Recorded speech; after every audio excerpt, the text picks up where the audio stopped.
YouTube channel medical and nurses हम। आज हमारी जो क्लास है ये है जो 4th नंबर की क्लास है आज की।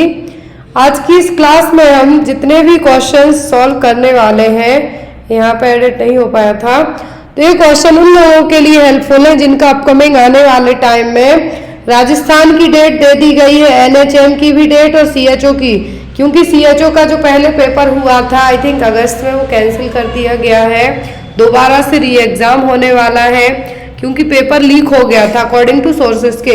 दूसरी चीज है यहाँ पर अपकमिंग टाइम में MP के जो फॉर्म भरे गए थे उनके लिए भी आपका एग्जाम है। HSSC के पेपर हो चुके हैं, लेकिन अपकमिंग टाइम में यूपी में वैकेंसी भी आ सकती है, क्योंकि यूपी में 2023 में पेपर हुआ था। 2023 में NHM CHO दोनों के पेपर हुए थे, लेकिन अभी अब अपकमिंग टाइम में है जो वैकेंसी आएंगी कहाँ पर, त्रिपुरा में, यूपी में और राजस्थान MP में ऑलरेडी एग्जाम होने वाले हैं अपकमिंग टाइम में। तो ये सभी क्लासेस उन सभी एग्जाम्स के लिए आपको हेल्पफुल रहने वाली है। चीज़ मैं आपको बार बार रिपीट इसलिए करती हूँ क्योंकि आप यदि पर्टिकुलर किसी भी जगह का पेपर देते हैं तो आप वही पेपर देखना प्रेफर करते हैं कि नहीं मुझे यूपी का पेपर देना है तो मैं यूपी का पेपर बस देखूं। ऐसा नहीं है। यदि आप यूपी का पेपर देते हैं तो आप MP के पेपर भी चैनल पर अपडेट है, उनको एक बार जाके देखें। और यदि आपने ऐसा अभी तक नहीं किया है तो आपकी टेस्टिंग के लिए यदि रिसेंट में 2023 और 24 के बीच में ही जो दिसंबर 2023 और जनवरी 2024 के बीच में 3 से 4 जगह पेपर हुए और उन पेपर्स को चैनल पर अपडेट किया गया है, उन सभी पेपर्स में से मिला के 15-15 क्वेश्चंस तक एक दूसरे क्वेश्चन पेपर में मैच कर रहे हैं। इवन ANM वालों के लिए भी वो क्वेश्चन मैच कर रहे हैं। तो आप लोग उन पेपर्स को एक बार जरूर देखिएगा। और जो भी लोग PDF फॉर्मेट में पेपर्स NHM CHO ANM वाले लेना चाहते हैं, डायरेक्ट मेरे WhatsApp नंबर पर कांटेक्ट करके इन पेपर्स PDF को परचेस कर सकते हैं। कोई भी आपके डाउट रह जाते हैं किसी भी एग्जाम को लेके, वो भी आप बेझिझक होके पूछ सकते हैं किसी भी टाइम WhatsApp पे मैसेज करके, ये चीज आप अपनी कंफर्म कर सकते हैं। क्लियर? और भी आपके कोई इशू है एग्जाम को लेके तो वो भी आप डिस्कस कर सकते हैं। मेरी पूरी कोशिश रहेगी कि आपको किसी भी टाइम यदि आप मैसेज करते हैं तो आपको रिस्पॉन्ड किया जाए, बट कॉल आपका रात में अटेंड नहीं हो पाता है मोस्ट ऑफ द लोगों का, लेकिन मैं WhatsApp में सभी के message time to time check करते रहती हूँ। तो यहाँ पर आज का जो फर्स्ट क्वेश्चन है वो ये रहा, which of the following viral infection is transmitted by tick? इनमें से क्या है जो टिक के द्वारा होता है? कयासनूर फॉरेस्ट डिसीज, डेंगू, मलेरिया या फिर नन ऑफ द अबव? तो जितनी भी क्लासेस अभी रिसेंट में चल रही हैं ये सभी NHM CHO ANM GNM exam के लिए, चाहे आप पर्टिकुलर किसी भी स्टेट के लिए पेपर दे रहे हो। तो यहाँ पर डेंगू है जो कि किसके थ्रू होता है? Aedes aegypti mosquito, malaria female Anopheles. अब यहाँ पर कयासनूर फॉरेस्ट डिसीज, तो ये होती है टिक, किसके द्वारा? टिक बॉर्न वायरल हेमरेजिक फीवर है। क्या टिक बॉर्न वायरल हेमरेजिक फीवर वो साउथ के स्टेट में सबसे ज्यादा पाई जाती थी। इसकी जो फैमिली है वो है फ्लेविब्रेडा फैमिली, याद रखना है फ्लेविब्रेडा फैमिली। और यदि इसका यहाँ पर हम बात करें तो आपको एग्जाम में टिक डिसीज के बारे में पूछे तो वो क्या है? कयासनूर फॉरेस्ट डिसीज। होती कहाँ पर है? तो साउथ स्टेट में, साउथ स्टेट में जैसे केरला, कर्नाटका, आंध्रा, इस side. Clear? Next one,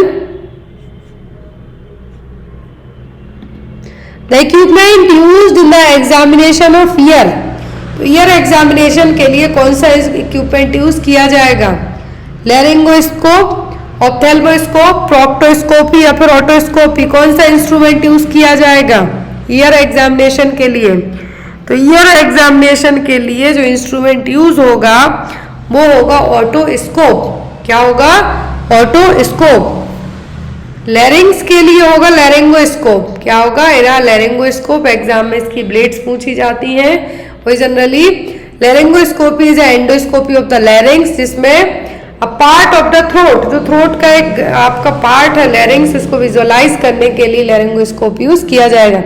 proctoscopy colon को विजुअलाइज, सिग्मोइड कोलोन को, और जो कोलोन है आपकी लार्ज इंटेस्टाइन के पार्ट उनको विजुअलाइज करने के लिए यूज किया जाएगा।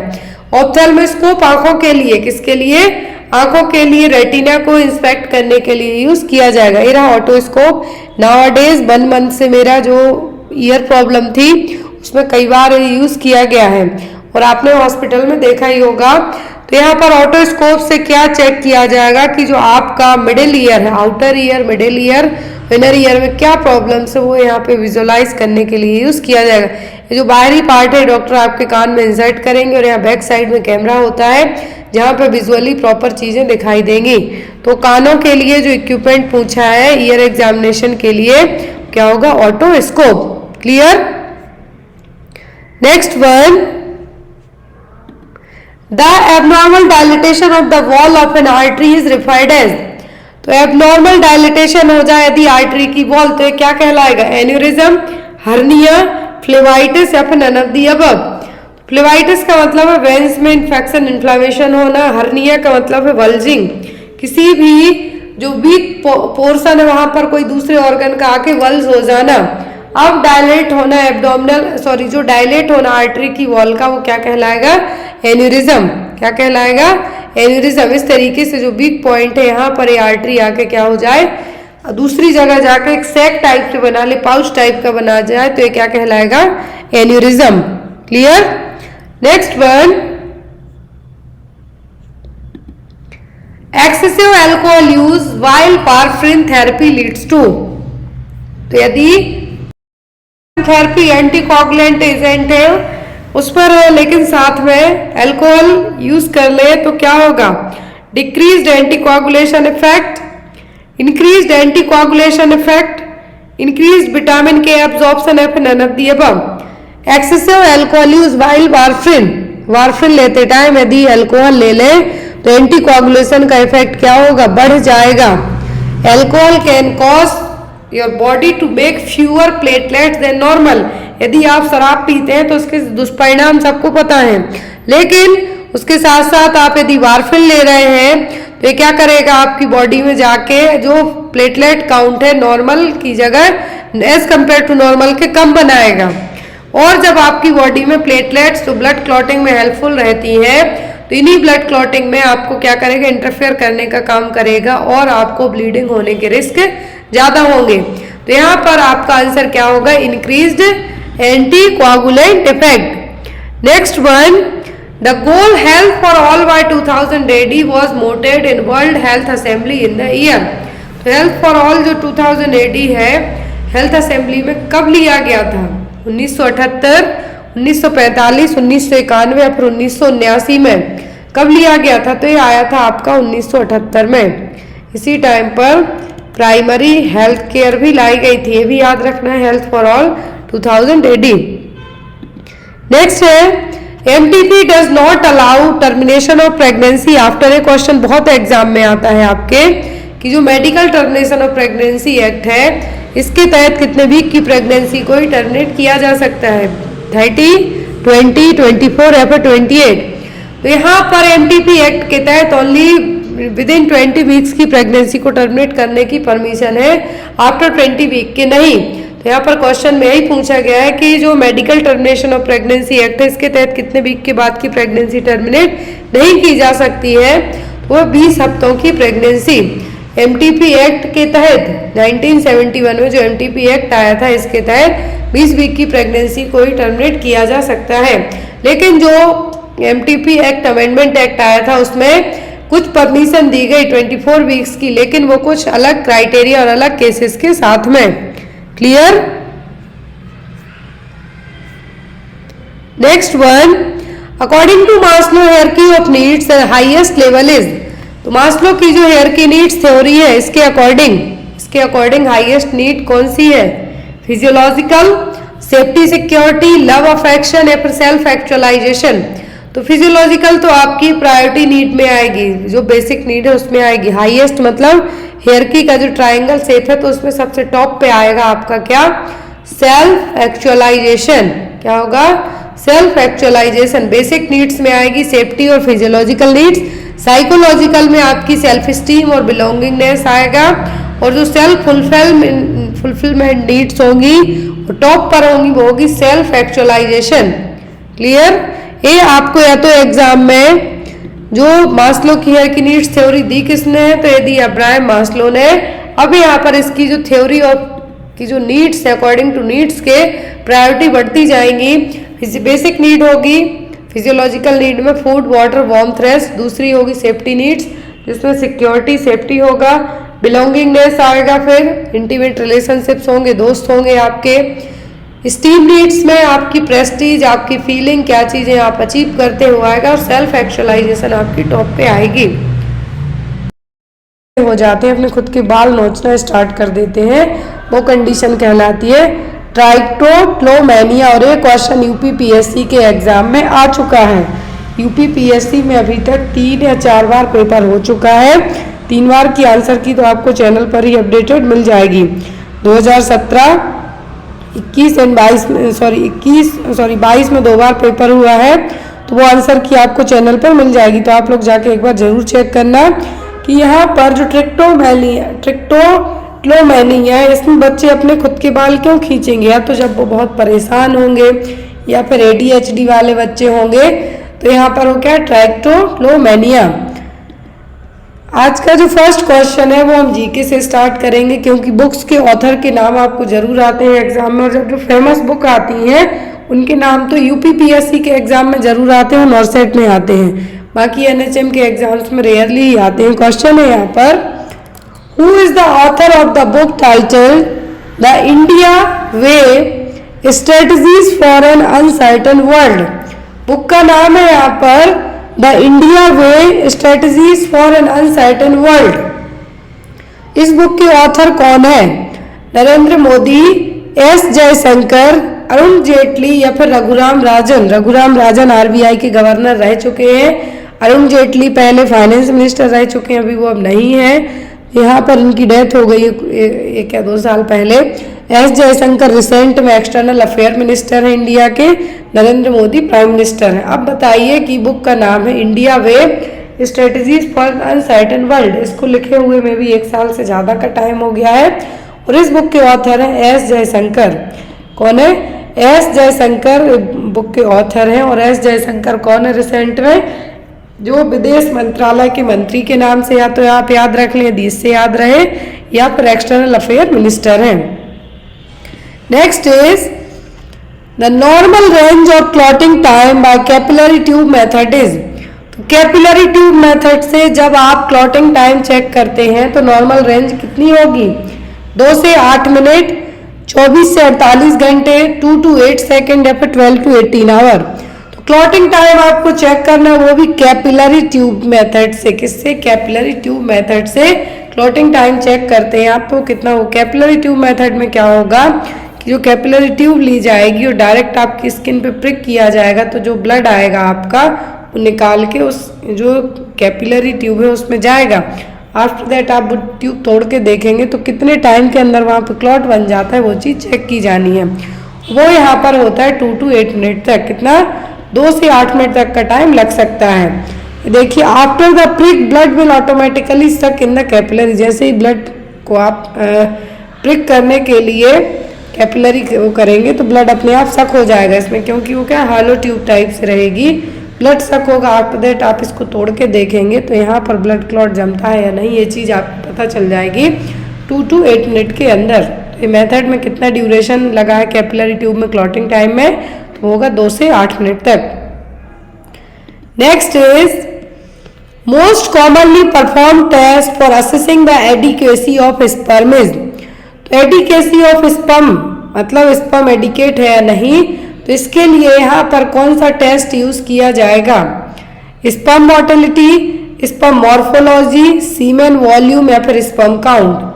तो स्पर्म की टेस्टिंग क्यों की जाएगी, किसके लिए की जाएगी? फर्स्ट ऑफ थिंग इनफर्टिलिटी के लिए। किसके लिए? इनफर्टिलिटी के लिए। और जो टेस्ट किया जाएगा कि स्पर्म एडिक्वेट है या नहीं, तो यहाँ पर वो टेस्ट कौन सा होगा? Sperm motility. स्पर्म मोटिलिटी यहाँ पर चेक की जाएगी। जो यहाँ पर मैंने आपको सेकंड शॉर्ट्स चैनल पर जाके आप लोग प्लीज़ विजिट करना, मेल रिप्रोडक्टिव सिस्टम में पढ़ाया था कि स्पर्म का फॉर्मेशन कैसे होता है, पूरा स्टेप बाय स्टेप पढ़ाया है। 5 से 10 मिनट की क्लास है, जाके आप लोग एक बार विजिट जरूर करना।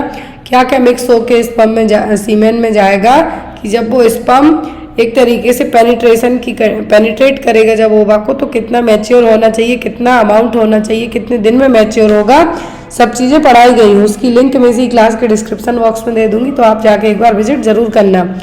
तो स्पर्म की मोटिलिटी या फिर सीमेन की वॉल्यूम, ये सब चीज़ें किसके लिए चेक की जाएंगी, इनफर्टिलिटी के लिए। इसके लिए इनफर्टिलिटी के लिए तो यहाँ पर जो टेस्ट होगा एडिक्वेसी ऑफ स्पर्म के लिए वो कौन सा होगा, स्पर्म मोटिलिटी। क्या है, sperm motility. According to WHO के 1 ml सीमेन में 15 मिलियन स्पर्म रहते हैं। कितने, 15 मिलियन स्पर्म रहते हैं 1 ml सीमेन में। अब यहाँ पर जो 15 मिलियन स्पर्म है, इनमें से एक स्पर्म ही पेनिट्रेट कर पाता है ओवा को, बाकी सभी कुछ तो स्टार्टिंग टाइम में ही उनकी डेथ हो जाती है, कुछ पहुंच पाते हैं। लेकिन ओवा के चारों तरफ एक जो और कवरिंग लेयर होती है, वो उसमें भी ऐसे एंजाइम रिलीज करती है कि पेनिट्रेशन नहीं हो पाता। जो सबसे मजबूत स्पर्म होगा वही पेनिट्रेट कर पाएगा। तो यहाँ पर WHO के अकॉर्डिंग 1 ml सीमेन में कितने स्पर्म होंगे, 15 मिलियन स्पर्म। अब हम यहाँ पे ये चीज भी देखेंगे कि यदि सीमेन में स्पर्म कम है तो क्या प्रॉब्लम होगी, क्या टर्म यूज किए जाएंगे, एजोस्पर्मिया होगा, ओलिगोस्पर्मिया होगा। ये सब चीजें भी इसी क्वेश्चन में हम ऐड करेंगे और आपको इजीली कि जो मोस्ट कॉमन टेस्ट है किसके लिए, एडिक्वेसी ऑफ स्पर्म के लिए, कि सीमेन में प्रॉपर स्पर्म है या नहीं। तो वो टेस्ट कौन सा हो गया, sperm motility test. According to WHO के 1 ml सीमेन में 15 मिलियन स्पर्म रहते हैं। क्लियर, ये भी हमने पढ़ा। अब हम बात करेंगे कि स्पर्म का फॉर्मेशन और एजाकुलेशन प्रोडक्शन कैसे होगा। स्पर्म बनते हैं टेस्टिकल के अंदर, बहुत छोटी छोटी सेमनीफेरस ट्यूब्यूल्स होती हैं, और जो टेस्टिकल है कहाँ पे होता है, स्क्रोटम के अंदर। मेल में टेस्टिकल के अंदर छोटी छोटी सेमनीफेरस ट्यूब्यूल होंगी, उनमें स्पर्म का डेवलपमेंट होगा। जब ये टेस्टिकल क्या करेंगी, हार्मोन रिलीज करेंगी, तब ये जो स्पर्म है क्या होंगे, बाहर आएंगे और स्पर्म मैच्योर होंगे, क्योंकि बना तो दिए सेमनीफेरस ट्यूब्यूल है, लेकिन जब तक उनमें कुछ हार्मोन नहीं भेजे जाएंगे तब तक वो उतने अच्छे तरीके से एक्टिवेट नहीं होंगे। तो ये काम करेंगी टेस्टिकल टेस्टोस्टेरोन हार्मोन मिक्स करके। अब ये स्पर्म बनने के बाद ट्रेवल करेंगे एपिडिडमाइडस में। यहाँ पर ये देखिए कुछ वीक तक ही रहेंगे, लेकिन इनका जो एक तरीके से हमें कहेंगे एपिडिडमाइडस में क्या होंगे, स्टोर हो जाएंगे। बनने के बाद क्या होंगे, स्टोर हो गए, यहाँ पे जाके सेमनीफेरस ट्यूब्यूल बना दिए, एपिडिडमाइडस में जाके स्टोर हो गए, कुछ वीक तक यहाँ पे रह के और मैच्योर होंगे। आफ्टर दैट वास्ट डिफरेंसेस जो कट की जाती है, जब मेल में वेसेक्टोमी होती है तो इसी वास्ट डिफरेंसेस के यहाँ पे कट लगाया जाता है, ताकि जो भी स्पर्म बनते हैं क्या हो पाए, ये मैच्योर होके एक तरीके से हम कहते हैं कि फर्टिलाइजेशन ही ना कर पाए।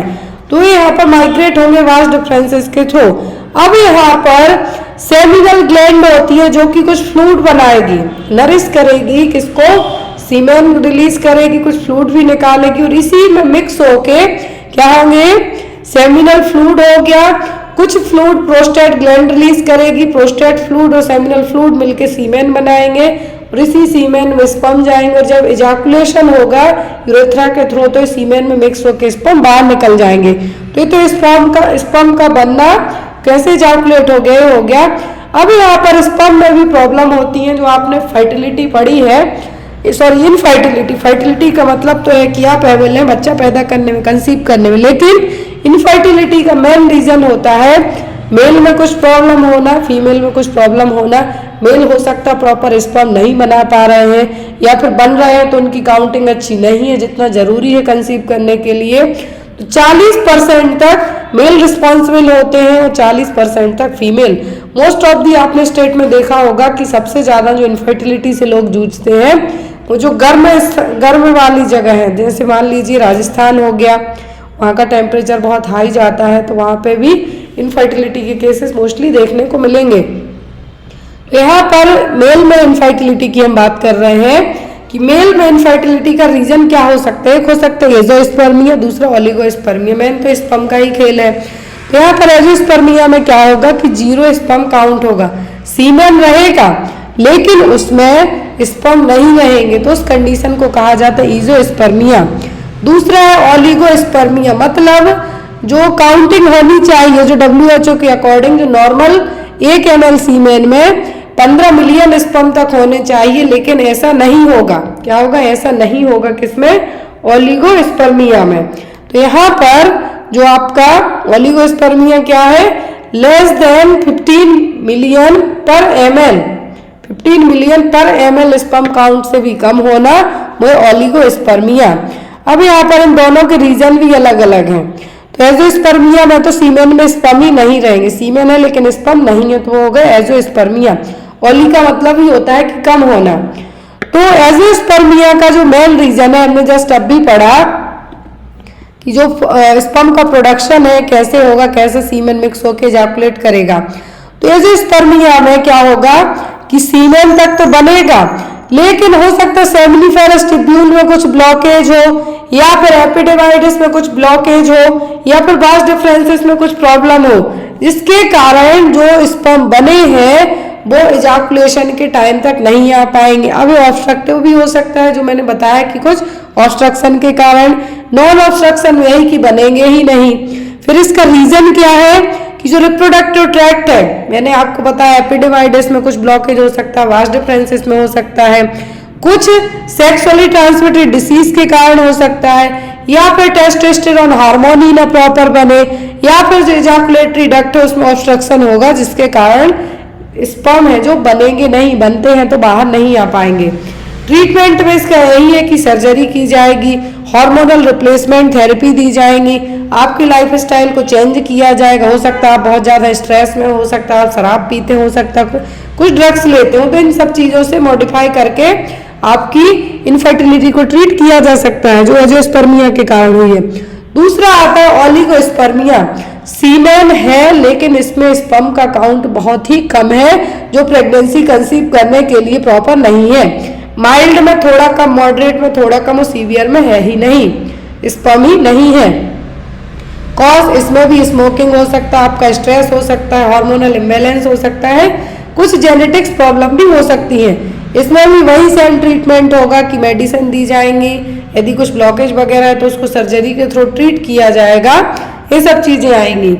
अब यहाँ पर इनफर्टिलिटी की बात करें हम, इनफर्टिलिटी का मतलब ही होता है कि 1 साल तक बिना किसी कॉन्ट्रासेप्टिव मेथड के ट्राई करना लेकिन कंसीव ना कर पाना, तो वो कंडीशन कहलाती है इनफर्टिलिटी। अब इनफर्टिलिटी 2 तरीके की होती है, एक होती है प्राइमरी और दूसरी सेकेंडरी। प्राइमरी इनफर्टिलिटी में क्या होगा कि लेडी कभी भी प्रेग्नेंट नहीं हो पाएगी। लेडी मतलब यहाँ पर कपल की बात की जाएगी, couple has never produced a pregnancy, और कभी भी कंसीव नहीं कर पाएगी। तो अब इस केस में जो फॉल्ट है, या तो आप जो वुमेन है उसमें कुछ प्रॉब्लम्स है, ओव्यूलेशन सही से नहीं हो रहा है, या फिर कुछ ओवरी में प्रॉब्लम है, कुछ भी रीजन हो सकते हैं, या फिर मेल प्रॉपर स्पर्म ही प्रोड्यूस नहीं कर पा रहा है, ओलिगोस्पर्मिया एजोस्पर्मिया है। दूसरा है सेकेंडरी। सेकेंडरी में एक बार आपने बच्चे को कंसीव किया, आपका बच्चा है, लेकिन जब आप दूसरी बार कंसीव करना चाहते हैं तो अनेबल है कंसीव करने में, ये क्या कहलाएगी? Secondary infertility. नेक्स्ट क्वेश्चन देखेंगे हम। आई होप आपको पूरे 3 से 4 क्वेश्चन तक यहाँ पे आपके बनेंगे। एक तो है कि एडिक्वेसी ऑफ स्पर्म कैसे चेक करेंगे, स्पर्म की मोटिलिटी से, स्पर्म कितना मोटाइल है या नहीं। अब दूसरा है यहाँ पर स्पर्म बनेगा कैसे, आपको पूछा जाए तो ये भी आपको आना चाहिए। इनफर्टिलिटी भी पता होना चाहिए, और स्पर्म में क्या प्रॉब्लम है जिसके कारण स्पर्म या तो 0 रहेगा तो एजोस्पर्मिया, सीमेन में स्पर्म है लेकिन बहुत कम है, मतलब ओलिगोस्पर्मिया। Next is digoxin इजन। तो डिगॉक्सिन क्या है? कैल्शियम चैनल ब्लॉकर है, कार्डियक ग्लाइकोसाइड्स है, थ्रोम्बोलाइटिक एजेंट है, या फिर एंटी एंजाइना ड्रग है। तो डिगॉक्सिन है क्या? डिगॉक्सिन है कार्डियक ग्लाइकोसाइड्स। क्या है? Cardiac glycosides generally arterial fibrillation, arterial flutter या फिर कंजेस्टिव हार्ट फेलियर में यूज किए जाते हैं।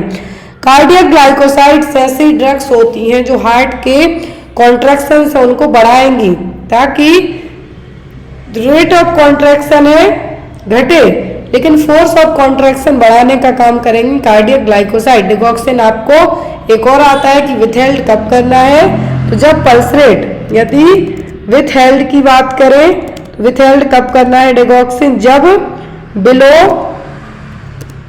60 चली जाए क्या पल्स रेट, तब आपको डिगॉक्सिन नहीं देना, नहीं तो मरीज और निकल लेगा। तो यहाँ पर कार्डियक ग्लाइकोसाइड्स क्या है, increase the force of contraction of the heart but decrease rate of contraction. तो यहाँ पर रेट को घटाएंगे, पल्स रेट को और घटाएंगे, ऑलरेडी घटी हुई है तो मरीज तो ऊपर ही चला जाएगा। कार्डियक जो ग्लाइकोसाइड्स हैं, कार्डियक ग्लाइकोसाइड्स या फिर डिगॉक्सिन डिजिटैलिस एजेंट की टॉक्सिसिटी जरूर एग्जाम में आती है, टॉक्सिसिटी के आपको साइन पूछे जाते हैं। Next is what is the most common site of injury from blunt chest trauma.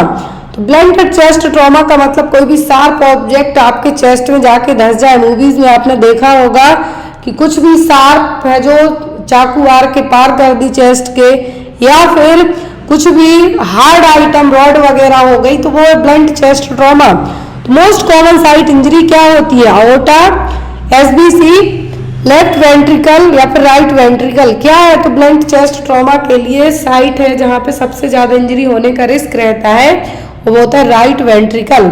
क्यों, क्योंकि यहाँ पर जो राइट वेंट्रिकल स्टर्नम के पास में ही होगा। और यहाँ पर ब्लंट चेस्ट ट्रॉमा की बात की जा रही है, चेस्ट में राइट वेंट्रिकल ही क्यों यहाँ पे बताया गया है, क्योंकि जब भी इंजरी की बात की जाए तो स्टर्नम में यदि इंजरी होती है तो सबसे पहले राइट वेंट्रिकल सबसे ज्यादा अफेक्ट होगा। तो यहाँ पर कभी कभी फ्लेयल चेस्ट भी पूछा जाता है, आपको फ्लेयल चेस्ट भी पूछा जाता है। तो फ्लेयल चेस्ट में क्या होगा, जो सेगमेंट है रिब्स के, सेगमेंट है वो क्या होंगे, टूट के वहीं वहीं फैलेंगे, तो वो कहलाता है flail chest. Next is all are the following organs of lymphatic system except. Lymphatic system के सभी ऑर्गन्स हैं किसी एक को छोड़कर, tonsils, spleen, thymus and pancreas, सब कुछ है किसी एक को छोड़कर। कौन सा नहीं है, लिम्फेटिक सिस्टम, सब कुछ है किसी एक को छोड़कर। यहाँ पर जो थाइमस ग्लैंड है ये आपको एग्जाम में आती है, थाइमस ग्लैंड। तो थाइमस ग्लैंड क्या है, एक लिम्फॉइड ऑर्गन ही है, नेक के यहाँ पे रहेगी जो कि टी लिम्फोसाइट्स को प्रोड्यूस करेगी। लेकिन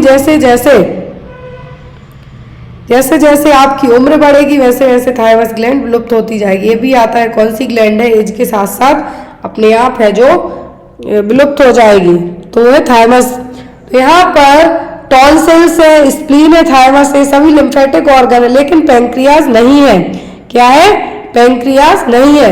लिम्फेटिक सिस्टम और लिम्फॉइड सिस्टम में जो सर्कुलेटरी सिस्टम के साथ साथ एक इम्यून सिस्टम का भी काम करेगा, क्या है, लिम्फेटिक सिस्टम। इसमें लिम्फॉइड टिश्यू होंगे, वेसिलरी होंगी, बोन मैरो भी आएगा इसी के पार्ट में, थाइमस होगी, स्प्लीन होंगे, टॉन्सिल्स होंगे, लेकिन पेंक्रियाज नहीं होगी। पेंक्रियाज यहाँ पर एक ग्लैंड है, क्या है, एक ग्लैंड है जो कि आपके डाइजेशन के साथ साथ हार्मोन, डाइजेस्टिव एंजाइम के साथ साथ हार्मोन्स भी रिलीज करने का काम करेगी। Next is chemo drugs will attack which of the following tissue cells in our body. Chemo drugs से कौन सी सेल्स और टिश्यूज पे अटैक करेंगी, बोन मैरो पर, नर्व्स पर, स्किन पर कि ब्लड वेसल्स पर। कीमोथेरेपी वाली ड्रग है, कहाँ पे अटैक करेंगी, कीमोथेरेपेटिक ड्रग्स में जो अटैक करने वाली जो यहाँ पर ये कह सकते मोड ऑफ साइट है वो होगा बोन मैरो। क्यों, क्योंकि यही उन सेल्स का प्रोडक्शन करेंगी। इसीलिए कीमोथेरेपी में जो अफेक्टिंग पार्ट होगा वो क्या होगा, बोन मैरो। और जब कीमोथेरेपी की जाती है तो यहाँ पर मरीज को भीड़ भाड़ से रहने के लिए दूर कहा जाता है। क्यों, क्योंकि कीमो में आपकी बोन मैरो पे जब एक तरीके से ड्रग्स अफेक्ट करेंगी तो आपकी इम्यूनिटी तो डाउन होगी ही होगी, लेकिन आपको दूसरे इन्फेक्शन होने का रिस्क भी रहेगा। इसीलिए यहाँ पे क्या कहा गया है कि कीमो वाले यदि बच्चे को कीमो दी जा रही है तो यहाँ पर उसको भी क्या कहा जाता है, भीड़ भाड़ से दूर रखने के लिए कहा जाता है। बड़े हो बुजुर्ग हो, क्यों, उनकी इम्यूनिटी बस्ट आउट ऑलरेडी गई हुई है और ले गए भीड़ भाड़ में, कुछ भी इन्फेक्शन हुआ फटाक से उनको पकड़ेगा और मरीज बीमार हो जाएगा। Next one is in a primigravida mother engagement occurs at approximately how many week of gestation. Engagement की बात की जा रही है, शादी वाली एंगेजमेंट नहीं है यहाँ पर। यहाँ पर जो डाउन साइड जब बेबी आएगा वो एंगेजमेंट की बात हो रही है। कब देखने को मिलेगा, प्रीमी ग्रेविडा मदर में। ऑप्शन है यहाँ पर 30 to 32 weeks, 34 to 36 week, 32 to 34 weeks या फिर 38 to 40 वीक्स। तो प्रीवी ग्रेविडा मदर में एंगेजमेंट कब होगा, कितने वीक में? तो जो नॉर्मल प्रेगनेंसी होती है वो होती है 40 वीक तक की। जब ये 42 वीक क्रॉस कर जाए तो इसको पोस्टर्म प्रेगनेंसी कहा जाता है। तो यहाँ पर कितने वीक में, तो यहाँ पर एंगेजमेंट होगा मतलब बेबी सबसे पहले एक्सीफेस्टर्नम तक पहुंच जाता है कितने वीक की प्रेगनेंसी में, 34-35 वीक की प्रेगनेंसी में। लेकिन चेस्ट के यहाँ तक जो एक्सीफेस्टर्नम एरिया है, स्टर्नम का जो लास्ट पास्ट एक्सीफेस्टर्नम कहा जाता है, वहां से वापस वो नीचे की तरफ जाएगा, जिसको आप क्या कहेंगे, एंगेजमेंट। लाइटनिंग भी कह सकते हैं, यहाँ पर लाइटनिंग भी आपको टर्म यूज हो सकता है कि यहाँ पर एंगेजमेंट की जगह लाइटनिंग कहें। तो वो होता है जनरली 34 से 36 वीक की प्रेगनेंसी का, 34 to 36 वीक की प्रेगनेंसी में। आफ्टर इस एंगेजमेंट के बाद बेबी 2 वीक और मे बी 2 वीक और 1 वीक तक ही क्या रहेगा, फिर आफ्टर दैट लेबर पेन आके बच्चा बाहर आने लगता है। तो यहाँ पर यदि एंगेजमेंट और लाइटनिंग प्रॉपर हो रही है तो बच्चा है जो इजीली बाहर आने के चांसेस रहेंगे। तो यहाँ पर एक ये भी फैक्टर होगा। तो आपका यदि आंसर यहाँ पे पूछे कितना, तो वो 34 से 36 week, 34 to 36 week.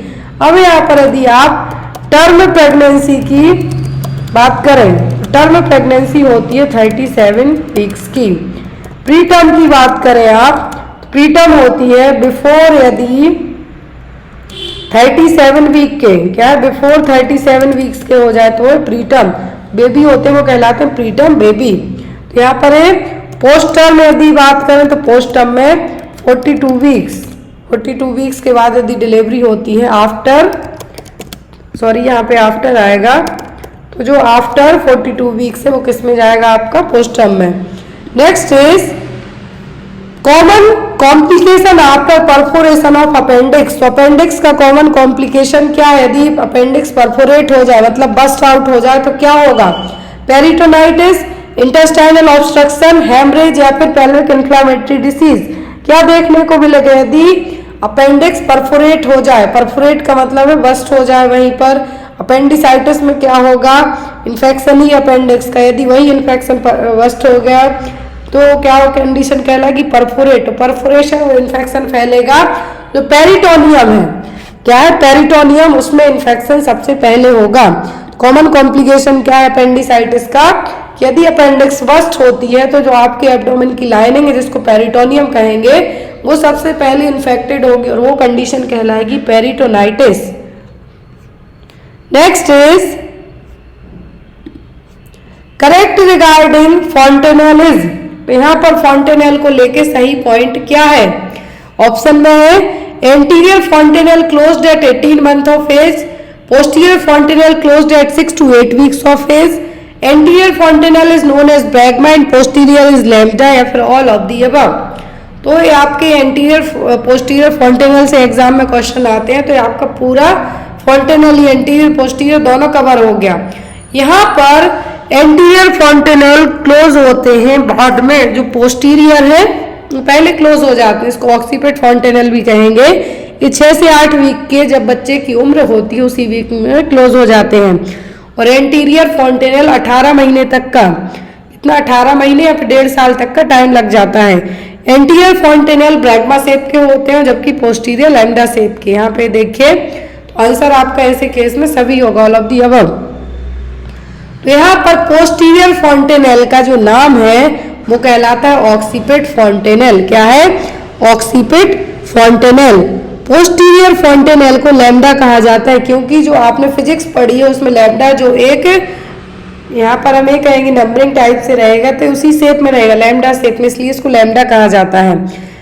Anterior fontanelle है जो, क्या है, एंटीरियर फॉन्टेनल, और इसको सिंसिपिट फॉन्टेनल के नाम से भी जाना जाता है। और ये यहाँ पर कैसा होगा, ब्रैगमा शेप में। कैसा, ब्रैगमा शेप में, क्योंकि यहाँ पर 4 तरफ से, बाकी ट्रायंगुलर शेप में रहेगा कौन सा, पोस्टीरियर, बाकी ये यहाँ पर चार बोन्स जाके जुड़ेंगी।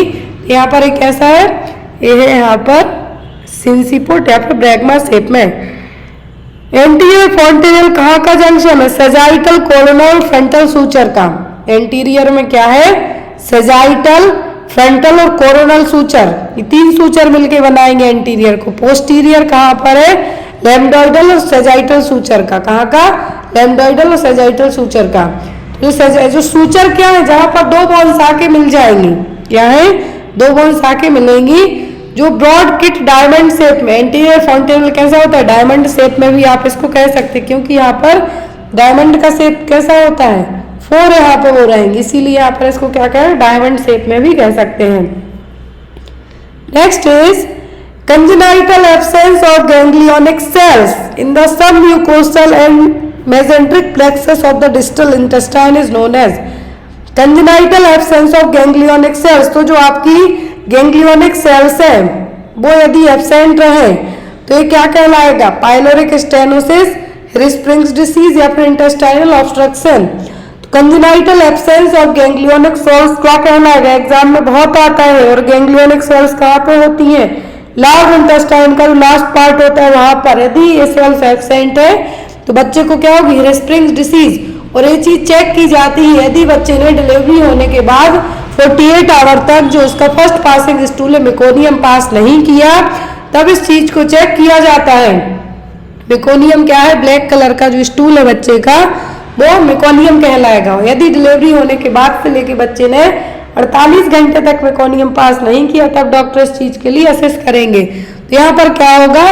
कोलोन, जो आपकी लार्ज इंटेस्टाइन, इसको कोलोन कहा जाएगा। और ये कोलोन क्या रहेगी? सबसे नीचे का पार्ट है। ये यहाँ पर गैंग्लियोनिक सेल्स रहेंगी। ये गैंग्लियोनिक सेल्स एब्सेंट रहेंगी। क्या रहेंगी? एब्सेंट रहेंगी। तो यहाँ पर इस चीज को जो टर्म यूज किया जाएगा वो कहलाएगा हिरस्प्रिंग्स डिसीज। क्या है? Hirschsprung's disease. Next one is how much amount of fetal blood flow per minute through the placenta. तो फीटल ब्लड फ्लो है जो पर मिनट कितना होगा प्लेसेंटा के थ्रू? 2000 ml, 1000 ml, 500 ml या फिर 400 ml। कितना फीटल ब्लड फ्लो होगा पर मिनट प्लेसेंटा से? तो होगा 500 ml तक। कितना? 500 ml तक। Next one is what possible side effect must be advised to the patient who is receiving iron therapy। यदि कोई मरीज आयरन थेरेपी ले रहा है, आयरन थेरेपी का मतलब उसको आयरन की टेबलेट दी जा रही है, कौन सा कॉमन साइड इफेक्ट होगा उस चीज के लिए आप एडवाइस भी करेंगे? डिजीनेस होगी, danger of sunlight, ringing in the year या फिर ब्लैकनिंग ऑफ स्टूल। क्या है जो मरीज को होगा? तो यहाँ पर पॉसिबल साइड इफेक्ट की बात की जा रही। जब भी मरीज को आयरन की टेबलेट दी जाती है उसको आप क्या एडवाइस करते हैं कि आपको एक तो ये जो आयरन की टेबलेट है आपको कुछ भी खट्टे फलों के साथ लेना, दूध के साथ या फिर कैल्शियम के साथ। आयरन कैल्शियम को एक साथ नहीं लिया जाता, एटलीस्ट 10 से 12 घंटे का गैप दिया जाता है, जस्ट बिकॉज प्रॉपर एब्जॉर्प्शन नहीं होगा।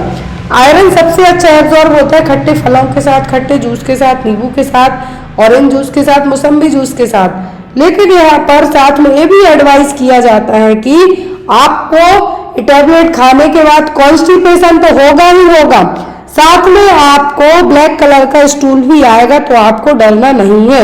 ये कॉमन साइड इफेक्ट है किसका? आयरन टैबलेट का।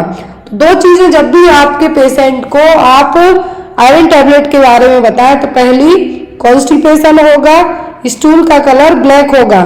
दूसरा, आयरन टैबलेट को कभी भी मिल्क या फिर मिल्क प्रोडक्ट के साथ ना लें, क्योंकि इसके साथ आयरन का एब्जॉर्प्शन प्रॉपर नहीं होगा। जो ड्यूडेनम आयरन का एब्जॉर्प्शन करेगा, स्मॉल इंटेस्टाइन का पार्ट ड्यूडेनम, वहां पर प्रॉपर एब्जॉर्प्शन नहीं होगा। यदि आप इसी आयरन को लेमन या फिर ऑरेंज जूस के साथ लेंगे तो आपका प्रॉपर एब्जॉर्ब होगा। तो ये चीज आपको अपने पेशेंट के लिए एडवाइस करना है। तो यहाँ पर आपका आंसर क्या होगा? Blackening of the stool. Next one is most common psychiatric disorder. तो सबसे ज्यादा कौन सा साइकेट्रिक डिसऑर्डर होता है? डिमेंशिया, सिजोफ्रेनिया, डिप्रेशन या फिर पैरोनिया। सबसे कॉमन साइड जो साइकेट्रिक डिसऑर्डर है वो होता है डिप्रेशन। डिप्रेशन आपको अपने आसपास ही देखिए बहुत सारे मरीजों लोगों में देखने के लिए मिल जाएगा। जरूरी नहीं है कि उनका डिप्रेशन सीवियर हो, किसी को किसी चीज से डिप्रेस है, कोई किसी चीज से डिप्रेस है, यहाँ पर वो क्या है? आपका डिप्रेशन ही कहलाएगा। तो डिप्रेशन में यहाँ पर सबसे कॉमन और साइकेट्रिक प्रॉब्लम में यदि पूछें तो सबसे कॉमन क्या होगी? डिप्रेशन। नेक्स्ट है आपका question bleeding from or into the genital tract after 28 week of pregnancy but before the birth of the baby is known as। तो यदि आपको जेनाइटल ट्रैक्ट से ब्लीडिंग होती है लेकिन बच्चा होने के पहले, birth of the baby, before the birth of the baby, 28 week की प्रेगनेंसी है, क्या टर्म यूज करेंगे आप? Antepartum haemorrhage, postpartum haemorrhage, intrapartum haemorrhage या फिर इंट्रायूट्राइन डेथ, क्या टर्म यूज किया जाएगा यदि ब्लीडिंग जेनाइटल ट्रैक्ट से होती है 28 वीक की प्रेगनेंसी के बाद लेकिन बच्चे के पैदा होने के पहले? तो उसका रीजन है क्या? Antepartum haemorrhage. क्या है? एंटीपार्टम हेमरेज है जो इसका रीजन है। एंटीपार्टम हेमरेज क्यों होता है जनरली? एक तो ये 24 वीक की प्रेगनेंसी के बाद देखने को मिलेगा लेकिन बच्चा होने के पहले। इसका मेन रीजन होता है प्लेसेंटा प्रीविया। क्या है? Placenta previa. और दूसरा रीजन है प्लेसेंटल एब्रप्शन। प्लेसेंटा प्रीविया में क्या होगा कि जो सर्वाइकल ओस है आपकी कवर रहेगी म्यूकस प्लग से, लेकिन उसकी जगह पे प्लेसेंटा जब सेंट्रल पार्ट में अटैच ना होके नीचे की तरफ आके अटैच हो जाए, या तो मार्जिनल तरीके से मतलब थोड़ा सा सर्विक्स को कवर करे या फिर पूरे तरीके से कवर कर जाए, तो वो सबसे कॉमन रीजन होता है ब्लीडिंग का। कौन सी? एंटीपार्टम हेमरेज का। प्लेसेंटल एब्रप्शन मतलब प्लेसेंटा टाइम के पहले ही डिटैच होना स्टार्ट हो जाए तो वो कंडीशन है प्लेसेंटल एब्रप्शन। ये दोनों कॉमन कॉज हैं। Next is which among the following food group is the most preferred food group by pregnant mother? कौन सी फूड ग्रुप है सबसे ज्यादा मोस्टली प्रेफर किए जाते हैं किसी प्रेग्नेंट लेडी के लिए? हाई फैट लो प्रोटीन, हाई प्रोटीन लो carbohydrate, high protein low fat या फिर high carbohydrate and high fat. कौन सी डाइट प्रेफर की जाएगी एक प्रेग्नेंट लेडी के लिए? तो ज्यादा कैलोरी एक्स्ट्रा लेने की जरूरत नहीं होती है, ओनली 300 किलो कैलोरीज एक्स्ट्रा की बात कर रहे हैं हम। प्रेग्नेंट मदर में कितना? 300 किलो कैलोरी एक्स्ट्रा ले जाने की बात की जाती है। दूसरी, यदि आप ब्रेस्ट फीडिंग है तो कितना? 500। अब यहाँ पर प्रेग्नेंट मदर में यदि बात की जा रही है कौन से फूड ग्रुप की, तो वो होगा यहाँ पर कौन सा? वो होगा high protein but low fat diet. कौन सा? High protein but low fat diet देने की सलाह दी जाएगी। प्रेगनेंसी कंसीव करने के टाइम से फॉलिक एसिड दी जाने की एडवाइस दी जाए क्योंकि एनटीडी से बच्चे को बचाना है। Next one, what is IQ level is profound mental retardation? एक क्वेश्चन और इसी तरीके से बनेगा आईक्यू लेवल में कि कौन से लेवल के आईक्यू लेवल वाले बच्चे को हॉस्पिटल में एडमिशन की जरूरत पड़ेगी, मतलब वो अपने से कुछ भी करने में एबल नहीं होगा, तो वो भी प्रोफाउंड मेंटल रिटार्डेशन है। तो IQ level profound mental retardation में कितना होगा? ऑप्शन में है 50 से 75, 35 एंड 50, 20 एंड 35 या फिर लेस देन 20। मेंटल रिटार्डेशन को बेस्ड ऑन आईक्यू लेवल के 4 में बांटा जाता है, mild, moderate, severe and profound. तो यहाँ पर जो आईक्यू लेवल जब कितने से कम हो जाए तब प्रोफाउंड कहेंगे, तो वो होगा लेस देन 20। कितना? 20 से भी कम। Intelligence quotient. तो मेंटल रिटार्डेशन ऐसी कंडीशन है जब आईक्यू लेवल बिलो 70 से भी कम चला जाए, कितना? 70 से 75 के बीच में या फिर इससे कम चला जाए, जिसमें आपके एडेप्टिव स्किल्स भी कम हो जाएं। यहाँ पर मेंटल रिटार्डेशन को 4 कैटेगरी में बांटा गया है। माइल्ड मतलब एजुकेबल, बच्चे को मेंटल रिटार्डेशन है लेकिन एजुकेबल, आप उसको समझा के उसके काम उसी से करवा सकते हैं। आईक्यू रेंज होगी इसमें 50 से 70 के बीच में, कितना? 50 to 70। मॉडरेट ट्रेनेबल मतलब आप उसको चीज़ों के बारे में ट्रेंड कर सकते हैं, वो अपने काम कर सकता है, तो इसमें होगा 35 से 50। सीवियर मतलब बच्चा पूरे तरीके से अपने पेरेंट्स पे डिपेंडेंट रहेगा, तो वो होगा 20 to 35। और जब प्रोफाउंड हो जाए मतलब बच्चे को हॉस्पिटल में एडमिट करने की जरूरत है ऐसे केसेस में, तो वो होगी लेस देन 20। मेंटल रिटार्डेशन के लिए जो फॉर्मूला यूज किया जाता है वो क्या है? वो है यहाँ पर mental as divided by chronological age into 100। कितना? Mental as divided by chronological age into 100। क्या है? मेंटल रिटार्डेशन के लिए फॉर्मूला है, एग्जाम में आ सकता है कि यहाँ पर आईक्यू लेवल कैसे आप चेक करेंगे। तो आईक्यू लेवल के चेक करने का जो फॉर्मूला क्या है? Mental as divided by chronological age into 100। तो यहाँ पर या तो आपको क्रोनोलॉजिकल एज दी जाएगी और मेंटल एज दी जाएगी, आपको आईक्यू लेवल निकालना है। Next one is strawberry spot vagina is seen in, तो स्ट्रॉबेरी स्पॉट वेजाइना किसमें देखने को मिलेगी? कैंडिडा में, ट्राइकोमोनास में, साइटोमेगालो वायरस CMV या फिर herpes सिम्प्लेक्स में। तो स्ट्रॉबेरी स्पॉट वेजाइना क्या है? स्ट्रॉबेरी स्पॉट वेजाइना किस केस में देखने को मिलेगी? तो वो होगा यहाँ पर ट्राइकोमोनास में। किसमें? ट्राइकोमोनास वेजाइनलिस में स्ट्रॉबेरी टाइप की। ये देखिए जो वेजाइना की जो यहाँ पर सर्विक्स है, क्या है? सर्विक्स, स्ट्रॉबेरी सर्विक्स देखने को मिलेगी। इन्फेक्शन होगा ट्राइकोमोनास वेजाइनलिस के कारण। सर्विक्स का अपीयरेंस कैसा होगा? स्ट्रॉबेरी का जो ऊपर स्पॉट होते हैं उस तरीके से होगा, क्योंकि जो पैचेस हैं, जो कैपिलरी सरफेस पर पैचेस में क्या हो जाएंगे? डायलेट हो जाएंगे। सर्विक्स में इन्फ्लामेशन तो होगा ही होगा, साथ में यहाँ पर इसका जो अपीयरेंस लुक है कैसा होगा? स्ट्रॉबेरी टाइप का। Next one is during a performance appraisal if the head nurse commits and error it's called. यदि यहाँ पर जब अप्रेजल हो रहा है, आपका परफॉर्मेंस अप्रेजल हो रहा, सैलरी बढ़ने वाली, पोस्ट बढ़ने वाली है, तो किसी हेड नर्स से कुछ क्या हो जाए? एरर हो जाए, डेटा में कुछ एरर कर जाए, तो क्या कहलाएगा? Central tendency error, high-low effect, horns effect या फिर ऑल? क्या कहलाएगा ये? जब कोई हेड नर्स क्या कर जाए, यहाँ पर कुछ भी एरर कर जाए, तो क्या कहलाएगा? वो कहलाएगा आपका हेलो इफेक्ट। क्या कहलाएगा? Hello effects. दो तरीके के इफेक्ट होते हैं, एक होता है हेलो और दूसरा होता है हॉर्न। हेलो इफेक्ट में क्या होगा कि जो आपके हेड हैं वो कुछ भी काम क्या कर जाएंगे? Higher equity. हायर इक्विटी का मतलब है कि हेड नर्स यदि कुछ भी गड़बड़ कर जाए तो वो कहलाएंगे आपके, और उसके कारण आपका अप्रेजल हो जाए जो कि एक पॉजिटिव वे में चला जाएगा आपका, तो क्या कहलाएगा? Hello effect. और जब यही चीज लोअर इक्विटी, मतलब कोई हेड नर्स की जगह कोई जो एज अ जनरल नर्स कोई भी एरर कर जाए वो, या फिर यहाँ पर कुछ भी नेगेटिव तरीके का ऐसा कर जाए कि उसमें आपकी सक्सेस होते होते रुक जाए, तो वो कहलाएगा हॉर्न इफेक्ट। हॉर्न में क्या है? नेगेटिव टाइप की कंडीशन होंगी, लेकिन हेलो इफेक्ट में आपका फायदा हो जाएगा। Next one is compression of bleeding carotid artery immediately leads to. तो ब्लीडिंग यदि कैरोटिड आर्टरी के यहाँ पे होती है तो कंप्रेशन होगा कहाँ पर? कैरोटिड आर्टरी में ही। क्या होने के चांसेस रहेंगे?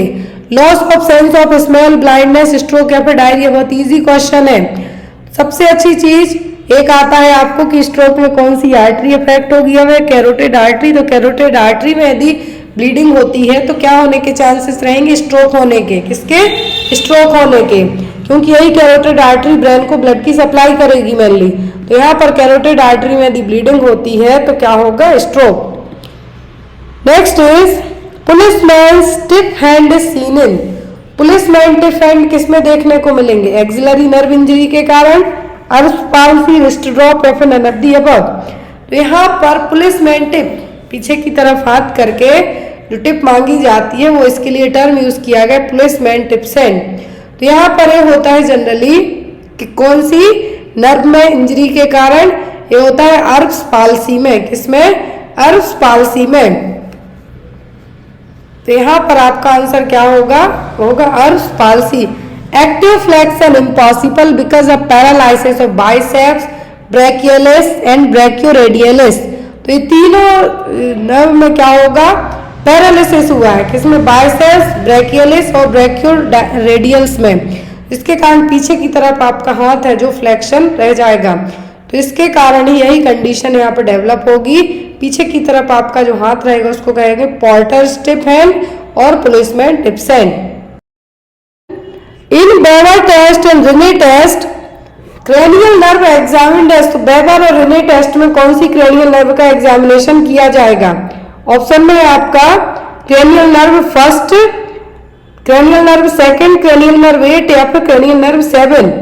तो बेवर टेस्ट और रिने टेस्ट पहली चीज कान के लिए होते हैं, और कान में आप क्या टेस्ट करेंगे? सुनने वाली चीजें। और उसके लिए कौन सी नर्व रिस्पॉन्सिबल होगी? तो होगी 8वें नंबर की क्रेनियल नर्व, वेस्टिबो कोक्लियर नर्व। तो जो बेवर टेस्ट है और रिने टेस्ट है, दोनों में एक बेसिक सा अंतर है। एक बेसिक सा अंतर है, वो भी आपको बताएंगे।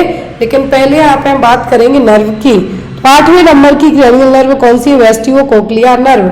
ये नर्व आपके कानों में सुनने के अलावा जो कोक्लियर पार्ट है वो बॉडी बैलेंस में भी हेल्प करेगा। Total 12 pair of cranial nerve होती हैं, जिसमें है olfactory, optic, oculomotor, trochlear, trigeminal, abducens, facial, vestibulocochlear, glossopharyngeal, vagus, spinal accessory और हाइपोग्लोसल नर्व। तो ये क्या है? यहाँ पर सभी क्रेनियल नर्व 12 पेयर में रहेंगी। तो यहाँ पर जब आंखों को चेक करने की बात हो तो ऑप्टिक नर्व चेक की जाएगी विजन के लिए। यहाँ पर जब बात की जा रही है आपके सुनने की तो वो क्या होगी? वेस्टिबो कोक्लियर नर्व। अब यहाँ पर हम बात करेंगे इन दोनों टेस्ट की कि क्या है? बेवर टेस्ट, जो यहाँ पर चेक किया जाएगा कि आपके कानों में कोई डिसीज के कारण कुछ प्रॉब्लम तो नहीं है। और यहाँ पर वाइब्रेशन किया जाएगा, कहाँ पर? वाइब्रेटेड ऑन द फोरहेड, ऊपर। रिले टेस्ट में एयर कंडक्शन टेस्ट है, क्या है? बेटर एयर कंडक्शन टेस्ट है। यहाँ पर जो सेंसोनियरल हियरिंग लॉस है वो भी चेक किया जाएगा। और यहाँ पर बेटर तरीके से जो सेंसोनियरल हियरिंग लॉस है वो आपका बेवर टेस्ट प्रॉपर रिजल्ट बताएगा, जबकि रिले टेस्ट से एयर कंडक्शन के थ्रू पता नहीं हो जाए। तो रिले टेस्ट क्या है? बोन कंडक्शन हेयर टेस्ट है, जबकि यहाँ पर बेवर टेस्ट में फोरहेड में चेक किया जाएगा। Next is what should be a part of nurse teaching plan for a child with epilepsy being discharged on a regimen of phenytoin। यदि किसी बच्चे को, एपिलेप्सी वाले बच्चे को फेनिटोइन दी जा रही है तो उसको डिस्चार्ज के टाइम पर क्या चीज बताई जाएगी?